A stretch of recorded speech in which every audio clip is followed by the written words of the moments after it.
Hi, everybody. It's Gary Douglas, and Hi, Steve Bowman. And Chitisa Bowman. we are here to talk about benevolent capitalism. And so it's like I know there's a couple of things we have to announce. Like in a few months, we're going to be doing a 4-day class on benevolent capitalism. And we're going to be, what's the land remediation thing we're going to do? We're going to talk about that under benevolent capitalism. When, Steve? Is that in January? Yeah, that's 1st of January in the US and the 2nd of January, which is the same time in Australia and the Southern Hemisphere.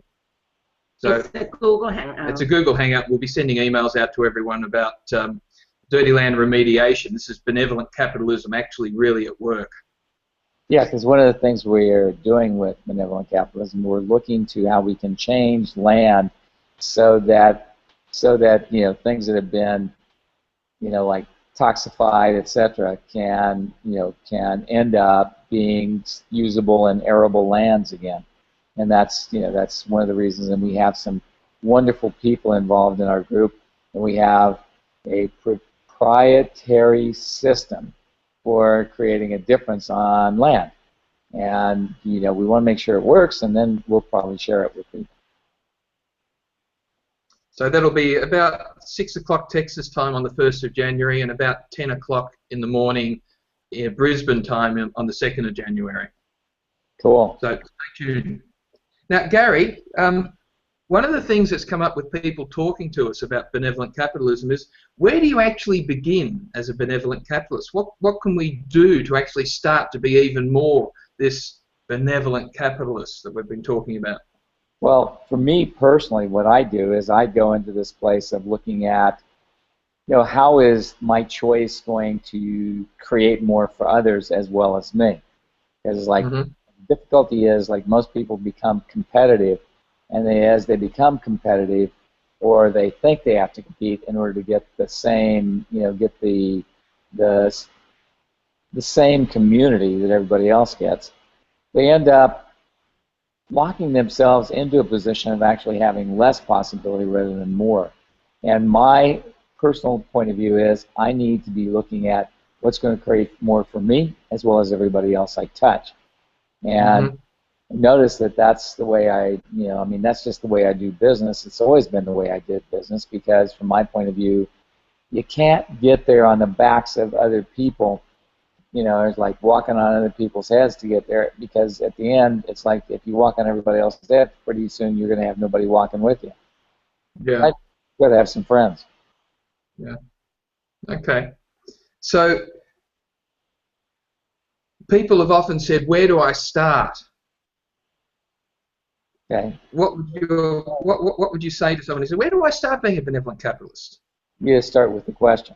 What can I do, or what can I create today that would create more for me and everybody else? Because if we all started looking from what we created, not based on, like my dime, my blah, blah, blah, whatever it is, then the end result is everybody would grow more. Years ago, I was in real estate, and I had this client who I had helped get started with a whole bunch of things. And it was really cool to see him, doing fairly well. Then the market took a downturn, and suddenly he went from being somebody who was interested in everybody being able to make money to, I have to take care of number one. And it's like I have to look out for number one. The end result is he destroyed his credit, he destroyed everything that he had built, and he actually got on a sailboat and sailed away around the world so he wouldn't have to deal with the people he had screwed. And it's like, that's really not looking at how one interacts with everybody around them. So, Gary, can you talk a bit about, is it possible for everyone to embody and be benevolent capitalist? And why is it important for everyone to choose that right now? Well, from my perspective, is what I see is we're in a position where the earth has been used and abused to such a degree that we have an out of balance situation. And from my perspective, that's what you see with the global warming stuff. Everybody's talking about global warming, and they're talking about the droughts everywhere. There was actually a TV program that was very interesting that was on when I was in Australia, about a week ago, and they were talking about how they discovered that during droughts, women tend to give birth ahead of time, and the kids tend to be not as vibrant as children and not as vibrant intellectually. And one of the things that the doctors were saying was, well, that would make sense because basically if you're in the middle of a drought, there's a sense of dehydration that you get used to. And one of the guys that was on there talking, Matt Damon, was talking about how he and his wife had a baby during a drought time in California when they were there, and they noticed that the baby came early, like 5 weeks. So it's like literally the body begins to reject what it cannot support. And so it was getting that kid out of there in order to be able to have the mother still survive because she was getting dehydrated by everything that the baby was taking, which is very interesting to me. So it's like I know that it happens with animals. It's like when there's a drought, I notice that animals would tend to have babies that are like not economically viable, basically. They are not viable to actual survival. And at one point in Texas, they were having a drought, and I had some babies born, and literally it's like I lost 3 babies in 1 year. They were born, and they didn't have the genital connection that allowed them to urinate because they didn't develop it. And it's like my sense is that it's like we as beings, we as bodies, somehow know what we should be able to choose and what we should be choosing, and we keep acting like we don't. Mm-hmm. So how would choosing to be a benevolent capitalist can be a contribution to create a change in the environment and in the world, like with the mother and the babies? As a benevolent capitalist, you would begin to look at what you wanted to create. What kind of weather do you want to have? It was very cute. Dane went to California to go ride his horse. It rained today, so he didn't get to ride his horse. But it's like he went there knowing full well that one of the capacities he has is to actually invite rain. And if people are not, if the general population is not looking for sunshine, then the rain gets to come. And it's like I don't think any of us realize that we have to invite the rain and stop looking for how much you love the sun and how that's really more important. It's like the reality is, if you really looked at what's going on in the world, wouldn't you invite rain way more often? Mm-hmm. And it's like with Dane and I, wherever we go, we invite rain because we see the parched elements of the earth that really desire and need nurturing. And so we always ask, and it's like almost everywhere we go, it rains, which is very odd. So we were talking the last 5 Benevolent Capitalism Google Hangout about the key premise is to create sustainable future and sustainable reality. And that's the thing, that what being benevolent capitalist is about. So coming back to when you were talking about the TV show that you saw about the mother and the baby, when a woman got pregnant, so she can actually choose to be a benevolent capitalist as well. It's not about become in business. It's about choosing the energy and the space of being that allow her to create sustainable future and sustainable reality for her family and for the baby. Is that, am I on the right track? Yes, I agree. It's like the thing is, it's like when you see, like, it's like I know a lady who is always looking to create ease with her family, and one of the things she was telling me that her mother had come to visit, and her mother said, you got to stop threatening your kid, you got to carry through on your threats and punish him. And she said, no, I threaten him to get him to change his behavior. If he changes his behavior, why would I punish him? And, it's like her mother said, well, you're not consistent. And, it's like I talked to her and I said, it's like, I think that's very consistent. The purpose of a threat or anything is to get a change. And it's like, if we looked at the world from what kind of change could we get, would we create more with our families, with our friends, with our businesses, and everything else? What kind of change could we get? We really have to look for what we can change, not for what we can get right or do right or be right at. And you've just described not only family dynamics, but also business. Oh, yeah. Because that's one of the things it's about. Yeah. It's like you got to have, it's like if you don't change your business as it needs to change, the end result is it's like your business will have to diminish and die. Yeah. It's like, we had many examples in your book. You talked about Kodak not changing. And, it's like, and IBM didn't change. It's like some of these major corporations did not choose to change at a moment at which it brought it, would have actually created more for a future and would sustain their future as well as all their employees. It's like, and I had a friend who was working for Kodak, and he was planning on retiring from Kodak. Don't know what happened to him, but I know he had a ton of stock in Kodak, so I think he was probably hurting when they went belly up, because that did not fund his retirement for sure. So I wonder what he's doing these days. That's an interesting topic, because we were talking last Google Hangout that Kodak knew about the digital platform coming even 10 years ahead of the time, but they refused to change. It's about the fact that a lot of us know that we need to change and know that change is required, but we are all refusing to change. So what needs to change? What would you recommend people? For me, what I do is I look at every morning I get up and go, okay, what do I need to change today? What do I need to be or do different to make my business grow and to create a more sustainable reality? And it's like I'm always looking for what do I need to be or do. And if we all started to function from what do I need to be or do to change this, it would start to create in our lives instead of just maintain.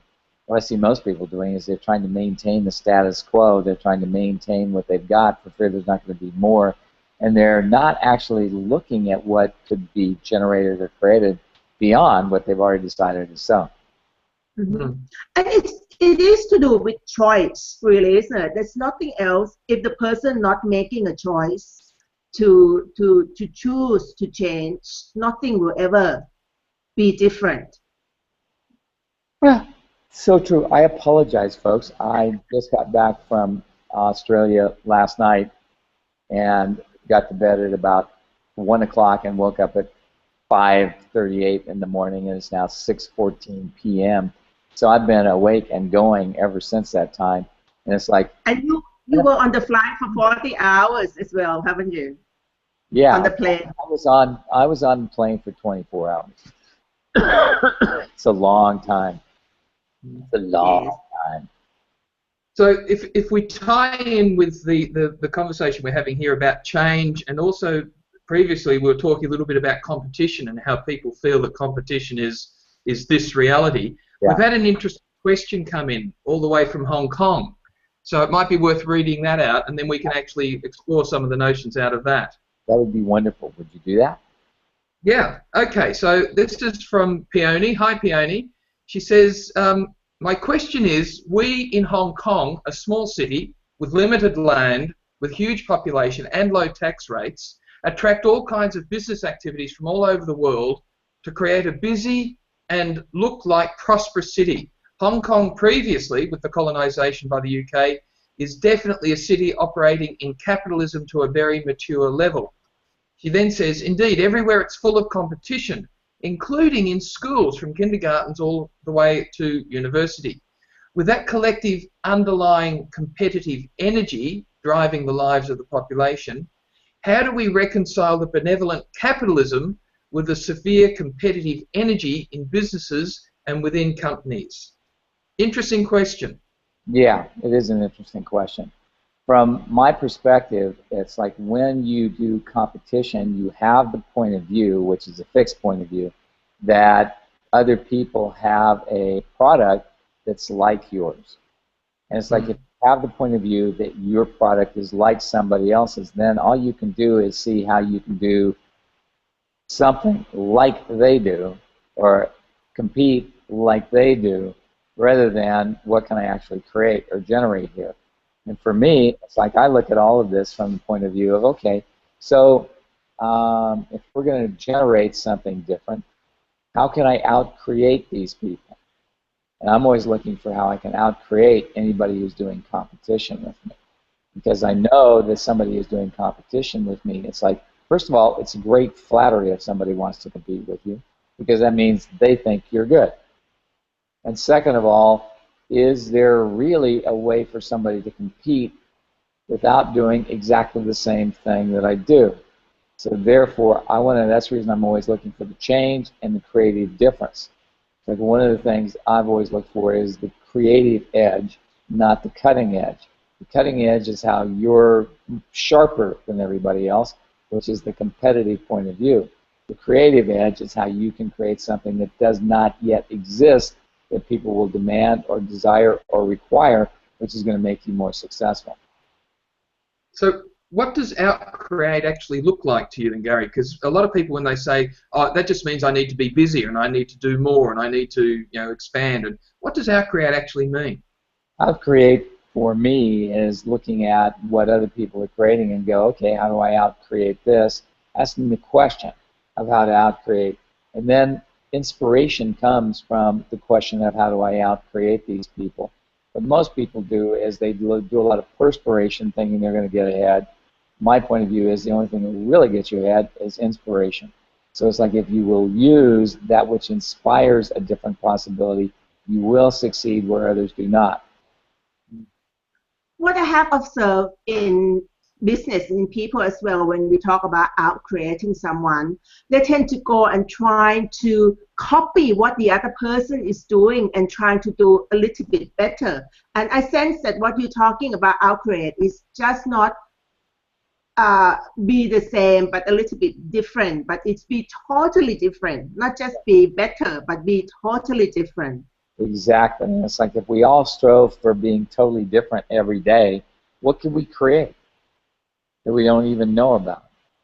Because like there's so many, it's like one thing I know about most people, people like you guys, like me, like a whole bunch of people we know, is our tendency is to come up with like 8,000 good ideas per day. It's actually probably closer to per minute. But, but the end result is we don't do all those things. And it's like we don't do them because of what? Well, we're procrastinators? No. I don't think we do them because it's either not the right time, not the right venue, or somehow it's not going to create what we're actually looking for. So we have to be aware of when, to ask the question, okay, so is now the time for this? When is the time for this? So that we are in that place where we're in question all the time, which is the thing that puts us in that place of changing almost anything. For me, though, when I'm talking about out-creating, I don't even look at other people. I tend to be out-creating myself most of the time, particularly with my writing. I'm always out-creating what I've done yesterday in what I have written. And that's so much more fun than trying to out-create anyone else. Well, it's like you can't actually out-create somebody else. You can only out-create yourself in truth. And it's like if you out-create yourself and you work and strive to out-create yourself, the end result is you will succeed at things other people cannot. I'm sorry, I have to ask you guys a question. How long is this Google Hangout? As long as you want it to be, Gary. Yes. Well, it's like my computer is saying it only has 14 minutes left, so I think I have to go get a cord and plug it in. So, so I'm going to be walking around for a minute. Okay. Oh, we can see your Christmas tree. Yeah, we get to see your house. Now we actually get the tour of There's a Gary's bed. tree. Oh, that's a beautiful Christmas tree. It's only 15 feet tall. Oh my God, that's amazing. You know, I think it's quite cute. I like it. Makes me I happy. like that we get to see Gary's house. That's lovely. What are we seeing? Well, you're seeing me going upstairs right now, up to the second story, where you know. And here's an example of benevolent capitalism. See this railing here? You see this railing? Not yet. A Yes. little bit. Yep. Yes, we can see it. Okay. So this is a railing, and what I did is this was all glass here. It wasn't very pretty, and so it's like I found online a place where they sold, you know, old balconies and stuff, and I went, I got this lady. I got a hold of this lady, and I bought all these old balconies. And then I got my contractor to put all this thing together. Oh, good Lord. Where's the cord? Where's the card? Where's the cord? It was here before. Where is the cord? Cord, where are you? Unfortunately, I think the maid cleaned up. When she cleans up, I can find anything. But she's much more tidy than I am. So, huh. Ah, there it is. Now we get to see Yeah. Gary's bed. There's Gary's bed.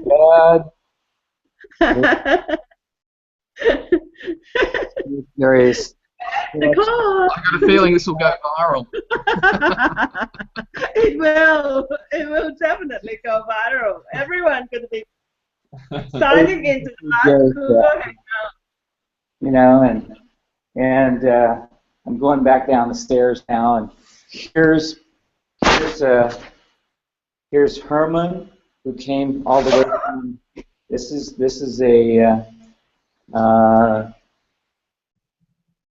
he's African, and he came all the way from New Zealand because Of course. I walked into an antique shop and he yelled at me, and I said, "Okay, I'll take you home." He goes, "Good. I deserve to go." I went, And he moved from Santa Barbara to Houston as well. "Yes, I know. He's been around the world. This boy has." Okay, now I gotta find a place to plug in.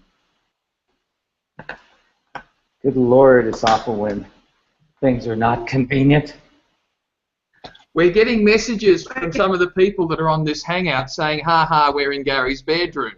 So, I don't know, some of the audience are actually quite enjoying it. It's really Okay, definitely could go viral. Good. Well, I'm good. I'm glad I'm putting this on because it's right now saying that I have 30 seconds before it goes off. So pray that I manage.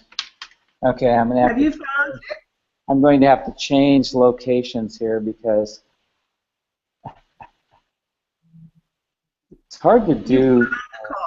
Obviously, we found it. I found a cord, but I'm going to have to change chairs because. All right. He's back. I'm back. Well, And This might be a good time to talk about financial zones. No.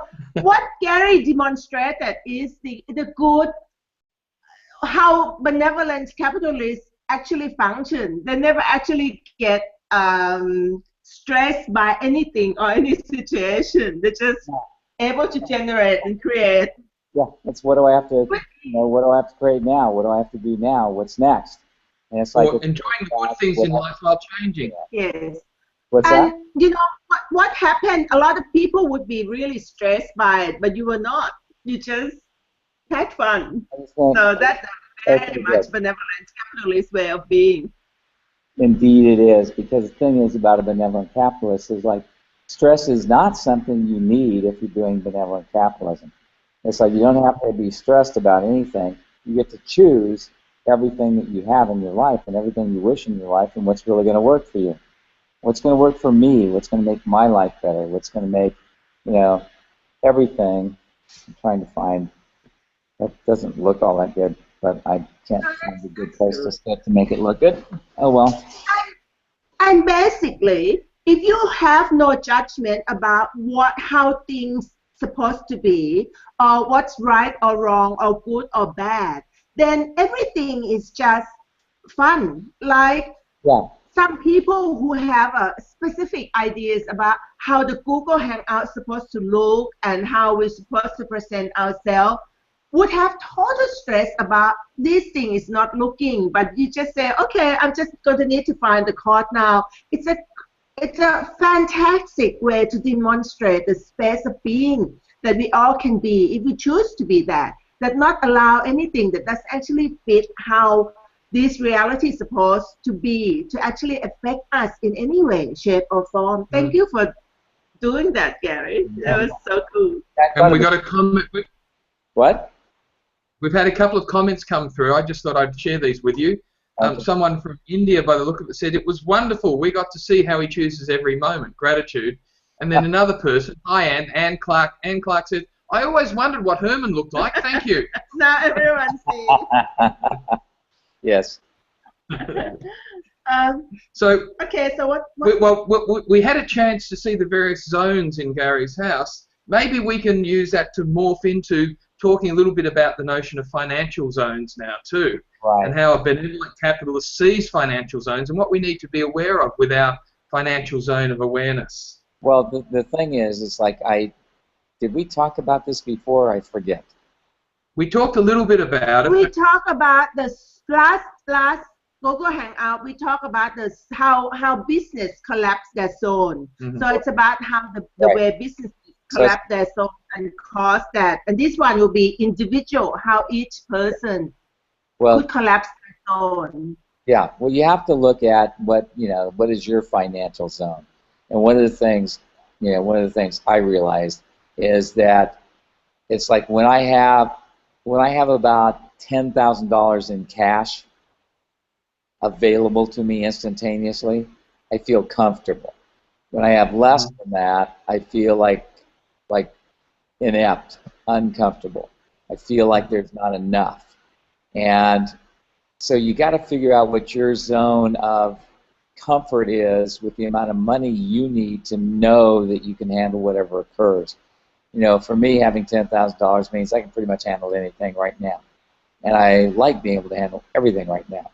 I like to be able to know that I can pay a bill or I can do whatever is necessary at any moment to be able to create a different possibility.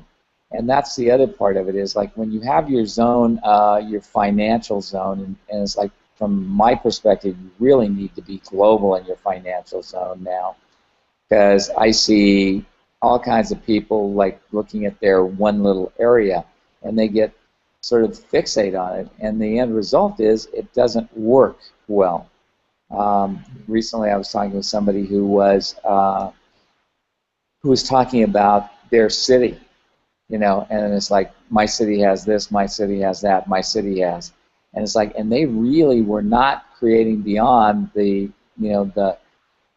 town limits essentially, and it's like their point of view about finances were based on their town, and it's like, and their town was a small town, so therefore it didn't have lots of money, there weren't lots of rich people, there weren't lots of possibilities, there weren't lots of opportunities, there weren't the things that would create more from their point of view. And it's like when you look at your life, you got to look at, okay, if you're a benevolent capitalist, you got to get that there's possibilities and opportunities in everything that shows up. How are you going to use that? How are you going to be aware of that? And you've got to ask that, live in that place where everything that shows up is another possibility, not a difficulty.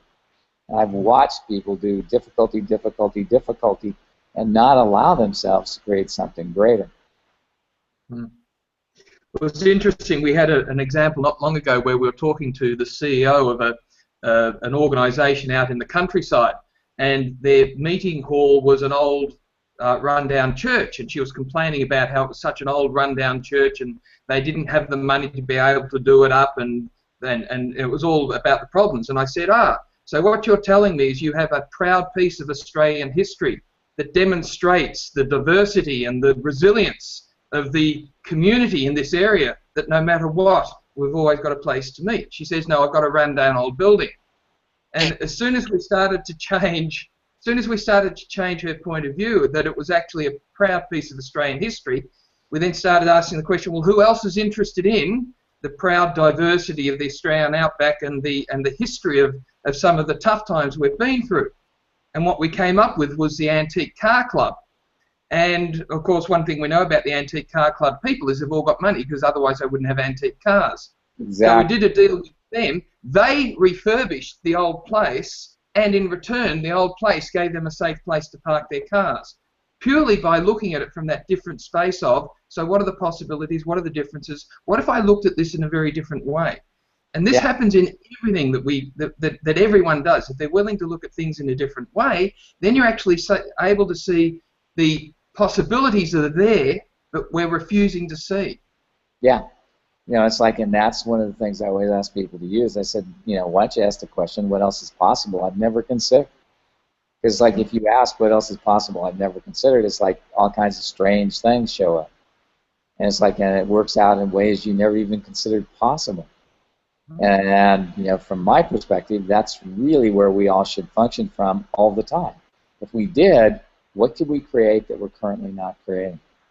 So could I address what you were talking about before about the financial zone again? Because is the financial zone, is it not the zone that the amount you want to create? Is it the amount that you feel like you can handle things? Like if you want to create $500 million, would that not be your financial zone? Not necessarily. Okay, it's like $500 million would be, it's like if you had, you know, it's like if you could go, okay, I could be comfortable with $100 million, or I could be comfortable with $5 million, or I could be comfortable with $1 billion. And you could actually see that that's a comfortable place. That doesn't necessarily mean that's what you got to have. It means that's where you are not limited by anybody else's point of view. See, it's like what we tend to do is, you know, it's like somebody will say, oh, you don't need that much money. And, you know, okay, yeah, I don't need that much money, but I would like to have that much money. And having that much money would give me, you know, possibilities of creating, you know, more things in the world than I could otherwise. What if everything you wanted in the world could be created from a different point of view? What would you create if you were creating from your point of view? When you were talking about being comfortable, I suddenly got a sense that sometimes when we are being comfortable about something, it tends to create the limitation that we don't want to go beyond that. Is that different energy you're talking about, the comfortable with the different amounts of money? Yes, that's a different thing, because if you're comfortable with money, like one of the things I noticed is there are people that get around me who think I have a lot of money, and so they become very uncomfortable around me, and they act all very weird. They act very weird, like, you know, like something terrible, you know, as I shouldn't have, you know, why would you do that, that kind of stuff.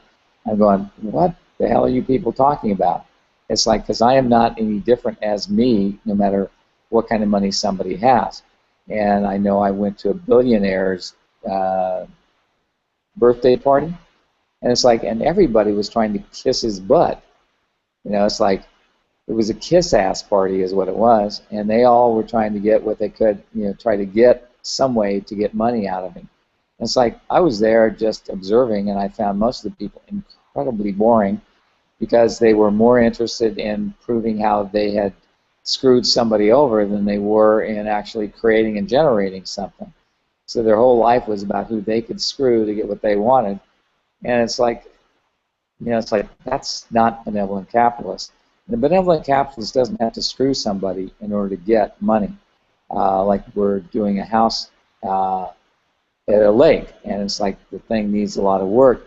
So the contractor got this guy to come in and give her this really low bid on it, and he's just losing his shirt on it because it turned out to be way more work than what he thought it was going to be.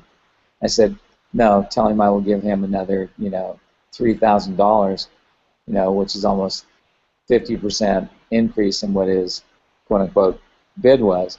So I'll give him another $3,000. I don't want to make money off of somebody else's losses. And it's like, and that's the thing about a benevolent capitalist. They will never look to make money based on somebody else loses so I can get. But so much of capitalism is based on I get my share of the pie first and nothing else matters. And it's like being number one is the most important thing for most capitalists. But it's like ultimately if you function from that, you end up losing good people because they feel that they're going to be taken advantage of. And it's like, I mean, we know some people in Australia who think capitalism is a dirty word because it's all about, the man stomping on, the common people. It's like, to a certain extent, that's true. I mean, it's like I've watched, there was a program on the outback there in western Queensland where they're suffering from drought big time, and they're losing their farms because the banks loaned them huge amounts of money when things were prosperous, and now they want to take the land away from them, and there have been foreclosures on it, and the poor people are not allowed to tell on the banks for doing that. If you do that, we'll take your property right away. And it's like, that's just insane. It's like benevolent capitalism would, okay, so we'll stick with you if you can make some of these payments. We'll stick with you until times get better, because you know that these people will, it's like they've been farming their whole lives, and it's like, and most of them, this is the third or fourth generation of farm people on that same land. You know that one day it's going to come back. And it's like, so to make it so that you take the farmland, that might be a great place to go and buy some land, and then we can go and do a rain dance and bring some rain and sell it for a buck. People who that thing that you talk about, people who did that, they are anti-conscious capitalists who actually running that organization. So it's the capitalism itself can be benevolent, conscious or unconscious, depend on the people who run that. So that person is anti-conscious capitalist. So coming back to the Hong Kong story again, is that there are a lot of people out there doing capitalism, and I think in that case, is a lot of them still going from the space of unconscious and anti-conscious instead of benevolent and conscious. Yeah, I agree with you. The difficulty is that, like people go, well, how do I be a benevolent capitalist and with all this competition? I think that was the end of the letter. And it's like, the thing I see is if you look at, okay, how can I outcreate these people? It's like then you start to look at what else is possible and what else you can change, and then you begin to have a product that nobody else has because you're in a constant state of change with yours. You're not trying to duplicate what other people do and compete for the same dollars.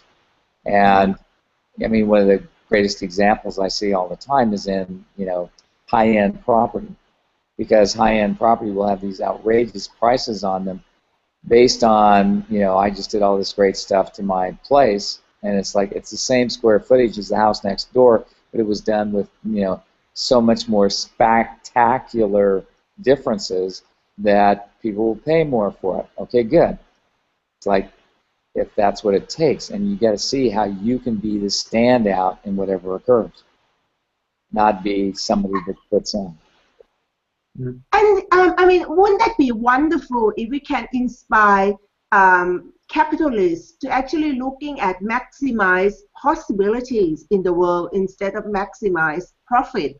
For example, that landowner in Australia, if that banker, the one that they had to deal with, looking at trying to maximize possibility, and if that person is a benevolent capitalist, they would even try to create sustainable future and sustainable reality by working with the landowner to create different possibility for everyone concerned. But since they were being anti-conscious, that's the only way they could see maximizing profit and making money quickly. Profit, and the greatest way to maximize profit is to take a, take a piece of land that's worth a lot for less than what it's worth based on a mortgage.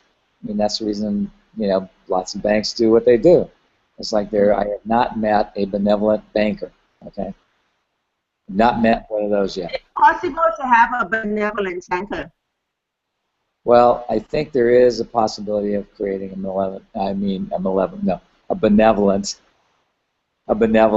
banker, but I think it's something that has not occurred, and it's not something that anybody has put out. And it's like in so many of the, it's like it's like in the United States, what they've done is they've taken over all the small banks, and it's like in the major banks have taken over the small banks, and the small banks used to be the people who would work with somebody to keep them going until they could get their financing together or get the thing sold or whatever it was. And, that was one of the ways they used to do it. And during the Reagan administration, they actually changed the laws so that the banking commission come in and say this is a bad loan, even though people were paying on it, because it was overdue. It was overdue, but they were still making their payments, and they would call it a bad loan and put it into a different category. And when you got to, below something like 3.5% of your outstanding debtors, when you got to below 3.5% or more than 3.5%, rather, that were not paying, then you were considered an insolvent bank, even though you had so many people paying. Yeah. Well, listening to you talking about that, and after I asked you, is it possible to have benevolent banker? I was just doing the research right now for our new book that the three of us are writing about become benevolent capitalists. And this Mohammed Yunus, who actually created the Grameen Bank, the one that he's the banker to the poor. That one, he is the benevolent banker, isn't he? Wow, awesome. Yeah. What he does is he used to be a lecturer and economist and who worked in India, and then he actually realized that there are different possibilities. He saw so many poverty in India that a lot of them are women who trying to make money doing business, but they have no money to buy the raw materials. So basically, they had to go and get the money from loan shark, like a trader, that they have to make all these stools and things, and basically they sell the finished product to all these traders for tiny little money. Therefore, they could never make any money, and they always get into trouble with loan shark. So what Yunus did is he started lending money to all these poor women to buy material, and then the women can pay back at their own term. And he found that only $27 that he lent to people can totally change their life and create totally different possibilities for them. And from there, he able to convince the bank to actually work with him to create different possibilities for the women. So he is definitely the benevolent banker. Yes, right? That's brilliant. Yes, I know that. It's like, for me personally, it's like I've watched where a few $100s can change somebody's life. It's like I was amazed, because it's like it's like at one point it's like I saw this guy sitting on the street, and he had this giant gash in his leg that he had, it's like obviously had not been to the doctor on, and I walked, like I and 400,000 other people in New York City walked practically over the guy on our way to lunch. On the way back, I realized he was still sitting there begging. So I took $50 out of my pocket and I put it in his canister. And it's like the energy that came out of him was like, oh my God, thank you so much. Oh my God, thank you. And it's like literally the gratitude of that receiving of that money. It's like he wasn't begging because he was, because he was pretending. He was begging because he was hurting. And it's like literally that $50 made a huge change in that man's life. And I went back there for 3 more days, and I never saw him again. I moved him out of that location and moved him someplace else. Which I thought was very interesting. He might have gone to a doctor, he might have gone, who knows. But whatever it was, it got him some difference. Yeah. Gary, we're getting a few questions through. The common theme is, what does it take to be a benevolent, and then they put their own profession in there, like a real estate agent or a banker or whatever it might be. So what insights can we give people about when they're thinking, what does it take to be a benevolent whatever I am? What's a way of looking at that would give greater insights? So what is, it's like if you ask the question, so it's like I want to be a benevolent banker or whatever, a benevolent real estate agent. Okay, so what else is possible with my profession that I never even considered? Yeah. It's like, see that. And it's like one of the things, it's like years ago there was this man in Santa Barbara who didn't have much money, but he would go out and he'd buy these houses that were in bad areas, quote unquote, and he'd fix them up and sell them at at a 10% down payment with 10% 40-year interest-only loans to people who couldn't qualify at banks. And right now there's a whole lot of people in the United States, don't know how it is in your country, but there's a whole lot of people in the United States who can't qualify for a bank loan anymore. So it's like, what if we put together conglomerations of people who bought these houses, sold them to somebody where they were able to go out and make the payments, and they made payments on them for a while, and it's like in 30 years they could be, the house would be worth more, and therefore they could sell it. And that's what kept happening to these people in Santa Barbara. They kept selling them when they got to the point where there was enough money in them, and that they could then qualify for a loan at the bank. Because once people, one thing I noticed when I was in real estate is once somebody actually owns a home, their whole world changes. It's like their desire to create more grows exponentially. When they're renting, it's like they're happy with making enough to handle their rent. And I watched one couple after another that I put into a house, and I did them all with no money down deals. Okay, I did no money down deals when nobody else would do them. And the end result was that these people like tripled their income within 6 months of getting into a house. And it happened again and again and again. And it's like, it's like if you can figure out a way to create a no money down situation for somebody and you're a realtor, help some people who actually have the willingness to pay, the desire to do something, but not the wherewithal to actually, like do it normal, and start finding ways you can use your abilities to create a not normal situation for those people who actually have a desire to create something. And you'll be amazed at what happens. Can I just like to recap what you just said there? So whether you are the architect, real estate agent, janitor, teachers, whatever you are, we all can be a benevolent capitalist. And the 3 things, what came out from what you said is the 3 quick tools is have generosity of spirit and willing to maximize possibility than just focusing on making money just for you. And the 3rd one is to be in the question is, can you repeat that question again? That's possible I've never considered. Yeah. What else is possible that I have never considered in whatever career or whatever job or whatever business you are in, put in that whatever possible that I have never considered. Plus being always function from generosity of spirit will take you a long way to become benevolent capitalists. Yeah. So there's at least 3 tools that people can use. And generosity of spirit is that willingness to be happy for people that they get something.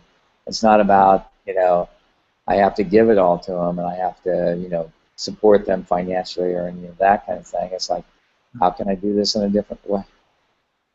It's not philanthropy, isn't it? Generosity of spirit and benevolent, being benevolent and generosity of spirit is not being a philanthropy. because a lot of philanthropy thing is doing from the superior position. Yeah. And giving from giving from obligation instead of gifting from possibilities. And from choice. It's From like, choice. a whole lot of people think they have to. It's like, I know that with my oldest son, I have to give him a bunch of money at Christmas because that's all he wants. And he starts calling me the first of December so that I'm on his, so I'm on his radar, so I get it there before Christmas. So, so I think it's, he gives you 24 days. yes. One of the things. He called me today, so I have less than 15 days. So I know that I have to get that taken care of, this week, because otherwise he's going to be highly incensed that I didn't send him his bill. Gary, one of the things that we started offline having a very intriguing conversation around was this notion of investing money with a life force that supports you. And then what will that create out of that? Can you expand a little bit about this whole notion of what do you mean by investing money with a life force that supports you? Yeah. Well, it's like, as an example from my own life, it's like I invest in antiques because they have a life force of their own, and it's like they are intrinsically valuable to others. And so it's like I will invest in those because what occurs is that contributes to my life, and they also have an energy which grows my wealth. And it's like, and if you looked at everything it's like when people go out and they, buy a, $3,000 outfit, it looks good, looks great, they get to wear it, and, how soon is it out of style? And does it ever create more money? Usually not, but you got to look at what you want to create in life. What can I invest my money in? It's like I have friends who like to invest in gold, and so they'll go out and they'll buy gold because they know that that's something that gives them a sense of peace and possibility based on the fact that they have an intrinsic wealth source that other people will find valuable. So when you're talking about the life force, it is something that will generate and create on its own, like getting more and more. But everyone have an affiliation with different life force or a different vibration, right? Like you have the affiliation or affinity with antique and this thing, and some people might have with the property, and some people might have with bonds. It's like, you have an affinity with stocks and bonds where you look at them and you see the value of them and how they can create something greater. And it's like, so all of those things are about creating sustainability in your future and in the world's future, because like I know the stocks that you invest in personally, I see that they are always things that are about creating the future. They're never things about, I'm going to get my 10 cents worth now. It's about, okay, this has the potential to be something amazing in the future. Like the 3D printer thing that you invested in. I thought that was friggin' brilliant. And it's like I just saw something the other day saying that they didn't think they could make a gun that was, plastic that could shoot, but they now have discovered they can. It's just now they have to figure a way to create the gunpowder so it works with the gun. So it's like, They can actually do 3D printing of gold and silver and precious material now, Gary. Like really? You can design jewelry, and then you can make the mold, and then you can actually print using gold and silver. Wow. But not too many people willing to invest in that. So even to be able to design and create things, it's going to be so much fun. Your imagination can take you as far as you want it to take you. So you can use any material now to print. How amazing is that? It's just like. I was hoping when you were saying that you could actually just put a piece of gold in there and make another piece of gold, but that wasn't what you were talking about.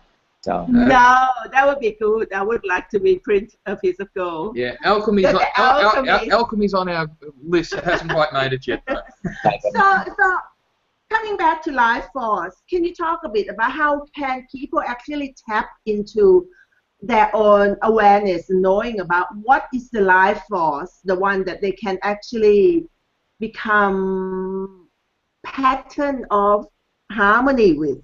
Yeah, Maybe. it's like I'd say that the first thing you do is look around and what gives you a sense of joy when you work with it.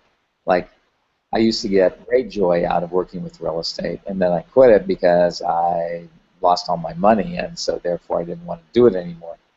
But I realized, it's like recently I've gotten back into the idea of investing in real estate because I have a whole lot of information that I haven't used in years. I haven't used it in 25 years. And it's like, but it was amazing to find out not only was it still viable, some of it was more viable than it was before.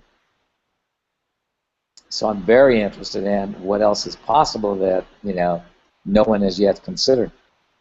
Sounds like there is a book about being benevolent capitalist and being, in real estate, basically, isn't it? Like you have so much information there. Maybe you can combine that with the life force of benevolent capitalists.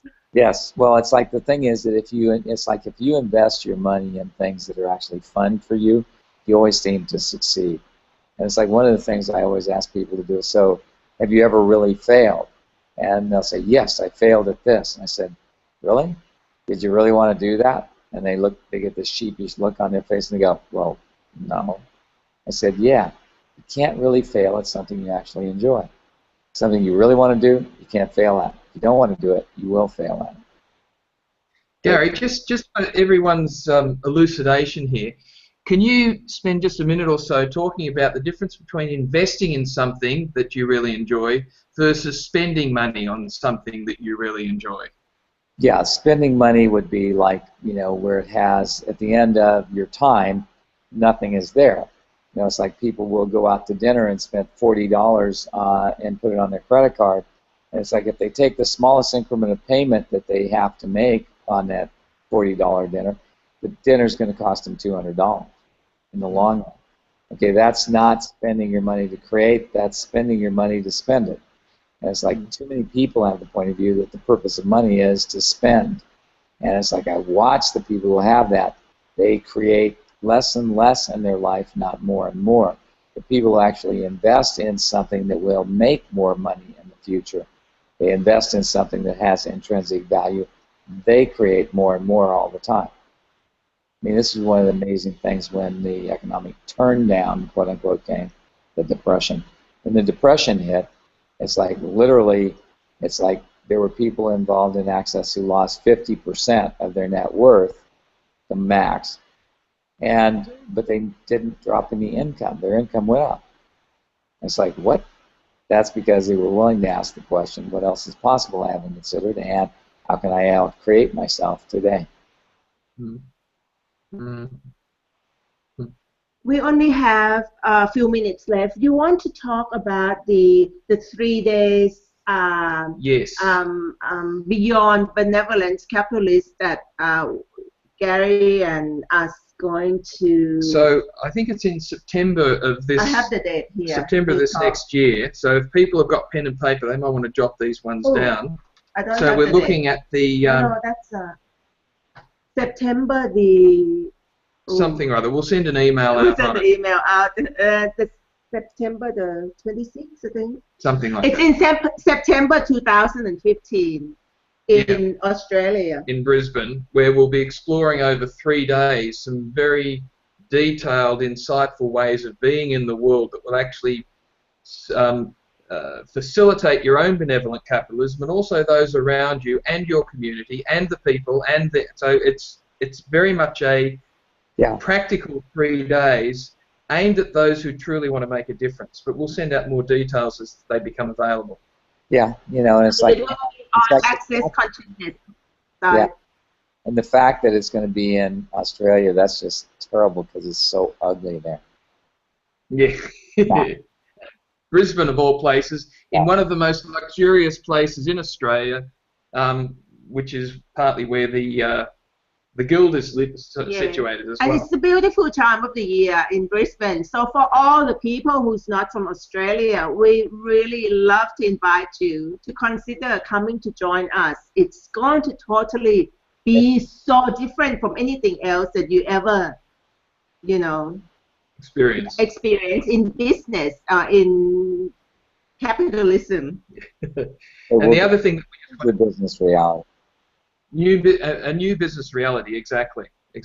Okay, I think we've got a tagline for it now. And you don't have to be in business to come also, because be a benevolent capitalist. You can be a mother without having to have a business, but you can create different possibility by being a mother. As long as you're willing to create change.